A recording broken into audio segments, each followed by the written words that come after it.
તમને ફરવાનું ગમતું હતું?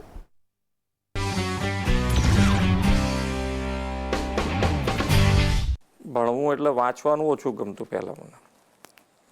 ગણિત મારો ફેવરિટ સબ્જેક્ટ.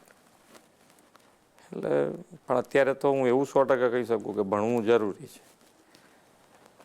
એટલે ભણવાનું આમ મને તો ઘણી વખત એવો વિચાર આવ્યો છે કે આ ભણવાનું શોધ્યું કોણે,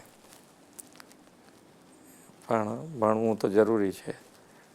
ભણવા માટે એટલે આમાં શું છે કે બે વસ્તુ, જ્યારે તમારો અભ્યાસ કાળ છે એટલે કે તમારી સ્ટુડન્ટ લાઈફ છે, તે બધી જ તમારે બીજા બધા વિચારો કર્યા કરતાં ભણવા ઉપર જ ધ્યાન કેન્દ્રિત કરવું પડે. કે જ્યારે વાંચવા બેઠા હોય, રમતા હોય ત્યારે રમો ભલે, પણ જ્યારે વાંચતા હોય ત્યારે બીજે બધે ધ્યાન ના જાય. એવા પ્રયત્નથી ભણીએ તો કદાચ સારું રિઝલ્ટ આવી શકે.